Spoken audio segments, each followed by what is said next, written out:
നമ്മുടെ ആരൂട്ടൻ്റെ ആദ്യത്തെ ഓണമായിരുന്നേ. അപ്പോൾ ആരൂട്ടന് ചോറും ഇത്തിരി ബീട്രൂട്ട് പച്ചടിയൊക്കെ ഞെവിടി വെച്ചാണ് കൊടുത്തത്. എല്ലാം കൂടെ ചിലപ്പോൾ എരിവായാലോ എന്ന് വെച്ചിട്ട് എല്ലാം ഒന്നും ഞാൻ നാക്കെ തൊട്ട് കൊടുത്തില്ല.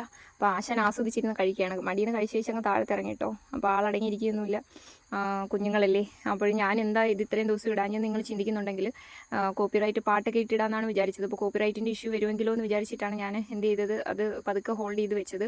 പക്ഷേ എനിക്കെന്തോ അത് ഇടാനുള്ള കാര്യം ഇന്ന് ശ്രീകൃഷ്ണ ജയന്തി ആയിട്ട് ഞാൻ ഇതേപോലെ കുട്ടികളുടെ ഫോട്ടോസൊക്കെ എടുത്തിട്ട് അത് ഇട്ടപ്പോഴത്തേക്കിനും കോപ്പിറൈറ്റ് ഇഷ്യൂ വന്നു. അത് ഞാൻ ഇൻസ്റ്റാഗ്രാം റീൽസിൽ നിന്ന് എടുത്തായിരുന്നു ഇട്ടിരുന്നത്. പക്ഷേ എന്തോ എനിക്കറിയില്ല, അങ്ങനെ ഇടുന്നതിന് കോപ്പിറൈറ്റ് ഇഷ്യൂ വരുമോ എന്ന് എനിക്കറിയില്ല. ഞാൻ ChatGPT നോക്കിയപ്പോൾ അങ്ങനെ വരില്ല എന്നാണ് കണ്ടത്. അപ്പോൾ അങ്ങനെയാണ് എടുത്തപ്പോൾ ഇത് നമ്മുടെ നാട്ടിൽ കളിയുടയ്ക്കാന്ന് പറയും. ഈ സാധനമൊക്കെ എടുത്ത് എറിഞ്ഞ് കളിക്കുകയാണ് ആരൂട്ടനെ. അപ്പോൾ ഇത് എൻ്റെ അച്ചാമ്മ ഉണ്ടായിരുന്ന സമയത്ത് ശരിക്കും പറഞ്ഞു കഴിഞ്ഞാൽ ഇത് വളരെ ടേസ്റ്റി ആയിട്ട് ഉണ്ടാക്കുന്ന ഒരു സാധനമായിരുന്നു. പക്ഷേ എൻ്റെ അപ്പ ഉണ്ടാക്കിയത് വെച്ച് വലിപ്പം കൂടിപ്പോയി. എൻ്റെ അച്ഛനായിരുന്നു ഹെൽപ്പ് ചെയ്തത്. പക്ഷേ അത് ഇത്തിരി വലിപ്പം കൂടിപ്പോയതുകൊണ്ട് അത്ര പണ്ടത്തെ ഒരു ടേസ്റ്റ് ഒന്നുമില്ല. എൻ്റെ അച്ഛൻ മരകല്ലിലൊക്കെ അരച്ചായിരുന്നു ഇത് ഉണ്ടാക്കിക്കൊണ്ടിരുന്നത് കേട്ടോ. അപ്പം നിങ്ങളെങ്ങനെയാണ് ഈ കോപ്പിറൈറ്റ് ഇഷ്യൂ വരാതെ ഈ വീഡിയോ അപ്ലോഡ് ചെയ്യുന്നതെന്നൊന്ന് പറയണേ.